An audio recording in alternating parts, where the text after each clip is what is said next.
What's going on YouTube? It's James with Chicago Warhammer Fantasy Battles. This is our first video of many that we're going to be putting up, and today this battle report is going to be Skaven versus Dwarfs. Let's go over that army list and see what they have. So on our Dwarf team here we have our Rune Lord, who's in the front left there, on the bottom left really, and then on the bottom right we actually have a Demon Slayer. I'm not 100% sure on that. We also have on the left 23 hammers. BSB has a rune of Salonis, I think it is. And then on the right we have 14 quarrelers on the bottom right, and then on the top right we have 14 slayers. Not in this picture we have a gyro bomber, but in this picture we have the grudge thrower and the flame cannon on the right. Now for the Skaven we have, right here is a picture of the warp lightning cannon and also the doom wheel. Both of those I actually painted myself, just doing it for my brother because he tried to paint up all 75 or something Skaven that he popped out for like in 2 weeks before a tournament. So yeah, I'm really proud of how this guy came out. Those greens are really bright on that warp stone. In this picture right here we have the rest of his army. We have 2 units of 5 giant rats and a packmaster, which rat darts. And then we have 2 units behind them of 20 slaves each. The green and the yellow guys are slaves. The yellow ones actually get a hero to join them, which is the Warlock engineer. He has the Doom rocket with him. We have 5 gunner runners to the left, and then we have a unit of 3 rat ogres with a packmaster, 25 storm vermin, which are actually Queek's storm vermin. Queek is a special character and he uses Queek himself.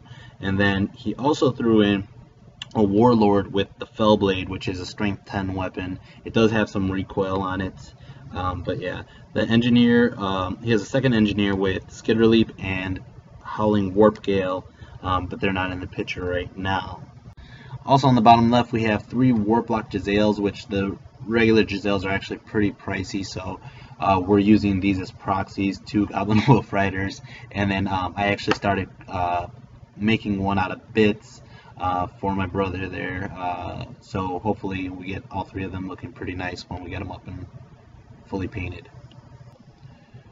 Alright, so I didn't get a picture of deployment, but basically this is Dwarf's turn 1. Brian just goes ahead and moves up his hammers, he moves up the slayers, he moves the gyrocopter to hide behind that rock on the flank there, and I can kind of see where he's going. He's going to go ahead and try to hope they march up and he can bomb a whole unit down. So that's it for moving, and we're going to go into shooting phase. So as you know, dwarves don't have any magic, so we're going straight into shooting. The flame cannon here actually aims for that unit of rat ogres, but it doesn't get far enough. It bounces really short and it does absolutely nothing. Bounce, look at that too. So then we go ahead and move on to the quarrelers. The quarrelers shoot all their crossbows straight at those rat ogres, and that's plenty of dice there. Out of all those dice, 5 hit, and then out of the 5 that hit, only 3 wounds, which actually takes off 1 rat ogre. And that was about it for Dwarf's turn 1. There was no close combat because obviously everybody's on the other side of the board still. Skaven turn 1, there is absolutely no charges to be declared on the board, and so we just go into compulsory. You got 10 on the 3d6 for the Doom wheel. The Doom wheel moves up, and then Jesse just goes ahead and moves up the storm vermin as well as the slaves, the green slaves, not the yellow one, because the yellow one has a Doom rocket he wanted to fire off, and goes ahead and moves up the rat ogres, which I call rogers all the time, and Brian called them Rogers, but I like rogers better.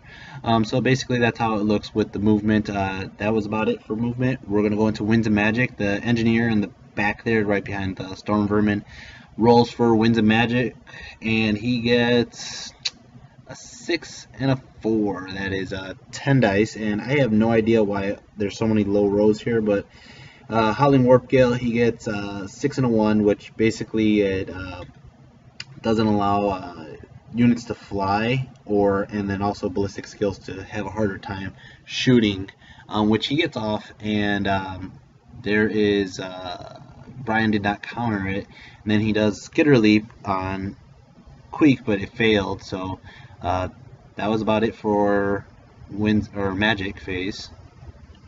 Shooting, he tries to go for the Doom Rocket right off the bat, and he goes ahead and shoots at the Slayers directly in front of the slaves, and it fails. It shoots really short, kind of the karma for the same as the cannon for the Rogers.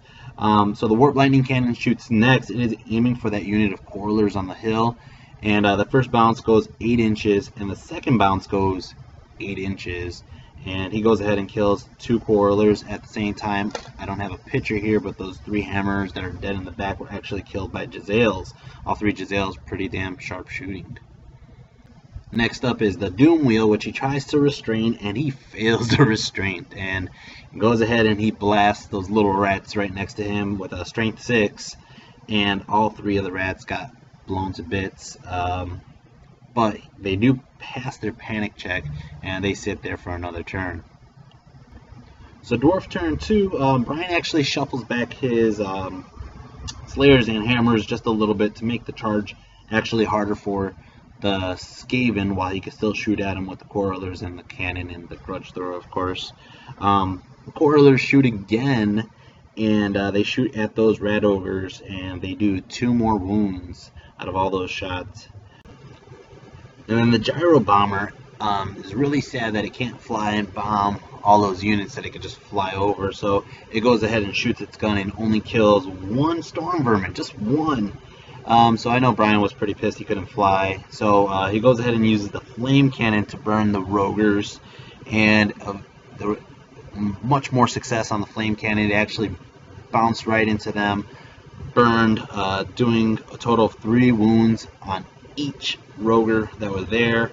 And as you can see, all the Rogers were dead except for the Packmaster. The Packmaster lived, and he panics and he does flee. He doesn't pass the panic check, and he runs right next to the Warp Lightning Cannon. Warp Lightning Cannon stays. It doesn't have a bad roll there for panic check.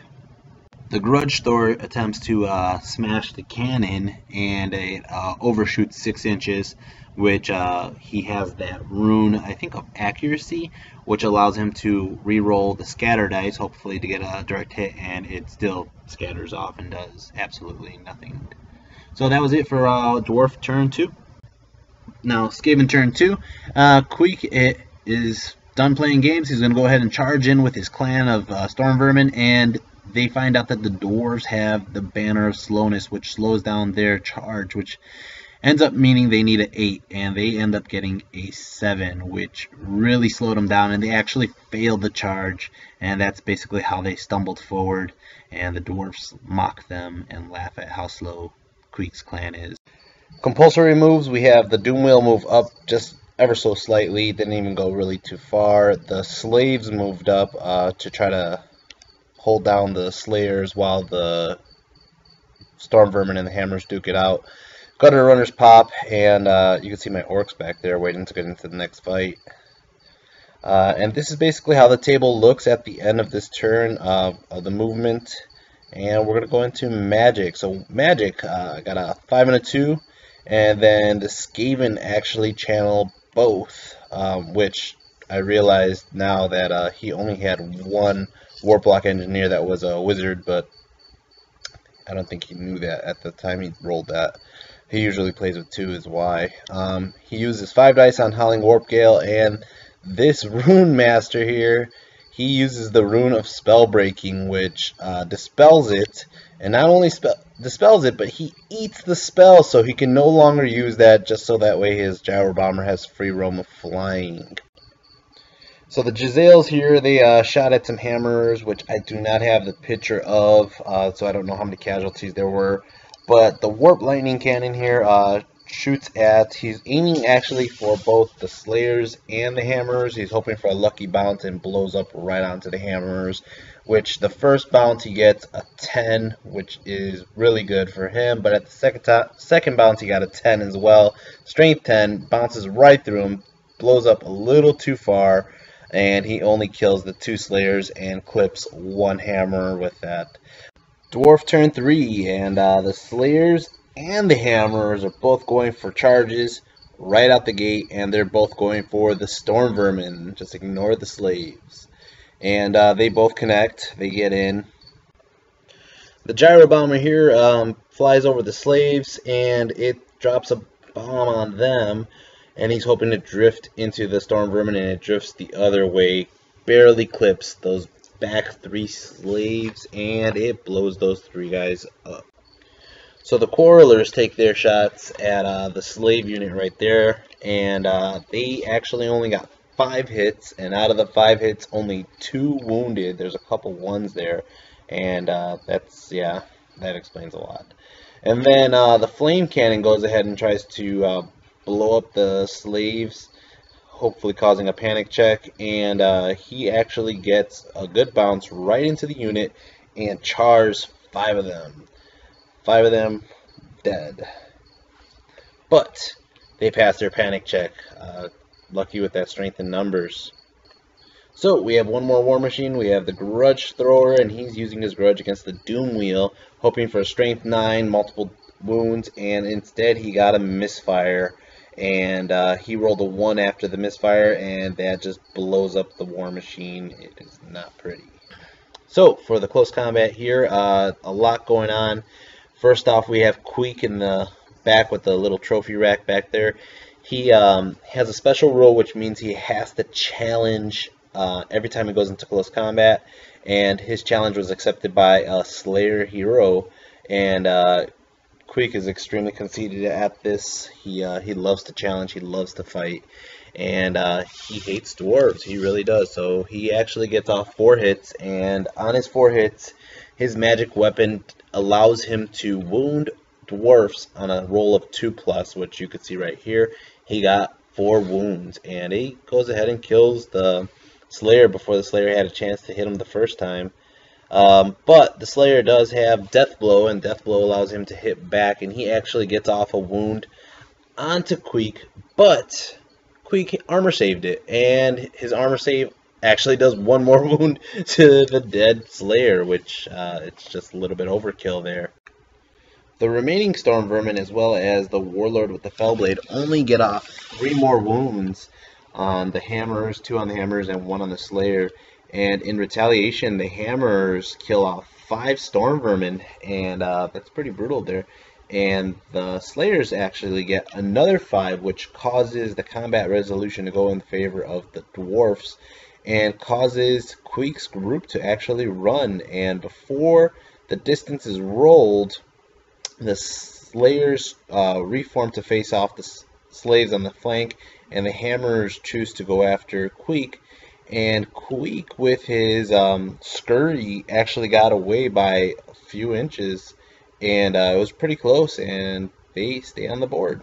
Skaven Turn 3, things aren't looking so hot for the Skaven at the moment, with their general trying to run off the board.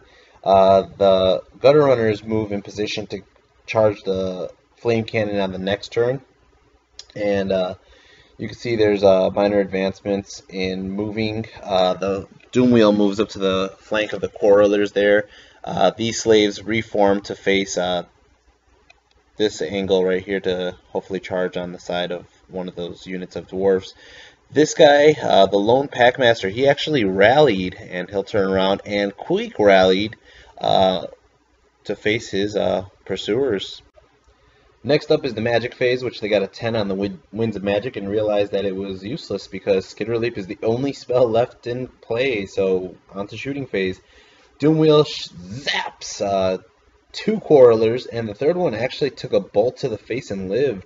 Warp Lightning Cannon goes ahead and tries to get a shot onto the Slayers that are going for the slaves. Bounces right into them, and doesn't bounce the second bounce, gets a misfire on the second bounce, which saves the Slayers' lives. Last bit of the shooting phase, we got the Jezzails, and they shoot at the hammers that are right in front of them, and they only pop off 1 hammer, which, I mean, every little bit's helping at the moment. Dwarf turn 4. Turn 4 is a very crucial turn for both teams right now. The Slayers go ahead and charge into the side of the slaves here, as well as the Hammers charge into the Queek Storm Vermin. The Gyro Bomber goes ahead and drops the bomb on these slaves here, kills 3 of them, and then gets a second bounce, which kills another one rat. Poor little rat there. These quarrelers, I have no idea why I took this picture. I don't know what they did. They didn't shoot at anybody. I think they just moved over a little bit. And the flame cannon turned around and charred 3 of the gutter runners, and the gutter runners actually passed their panic check and they stay. The slaves attacked the slayers first, and they didn't kill a single one of them. And in retaliation, the slayers killed 5 slaves, which causes them to fail their panic check, and of course the slaves blow up. So onto the combat over here. Queek challenges again and gets the champion to accept, and the champion gets annihilated by Queek. Didn't even stand a chance, didn't get a chance to even strike back. Then little brother with the fell blade, he attacks the general, allocates, and gets 1 wound off, and he gets 1 wound in the recoil. The rest of the storm vermin killed off 3 hammerers, and the hammerers attack back, killing off 4 storm vermin. Storm vermin win the combat resolution, and the hammerers just sit there because they're stubborn. And then on to Skaven turn 4. So the gutter runners charge into the flame cannon. The doom wheel gets to the side flank of the quarrelers, and that's going to be pretty brutal. It's going to get its zap, it's going to get its impact hits, as well as getting the attacks from all the little rats on the inside, as well as successfully shutting down the shooting of both of these weapons. The giant rats run in as well. They get a good charge in, and starting with the shooting phase, zap! Burns out 3 of the quarrelers. Doesn't get a chance. The warp lightning cannon shoots at the slayers here that were left over, and kills off 4 of them. The Jezzail shoot at the gyrocopter for lack of a better target, and they get 3 hits, but none of them wound. Impact hits kills 3 more quarrelers, and he overruns, and they started running with their little chubby legs, and the doom wheel just shreds them into pieces. The remaining gutter runners go ahead and kill off 1 of the engineers. And back to this combat over here. Queek challenges, and the general declines, and he moves into the back ranks, and the storm vermin with little brother and Queek just annihilate all these little hammerers. They didn't have anything against the 2 heroes and 2 lords, and they failed their combat resolution. They didn't kill enough.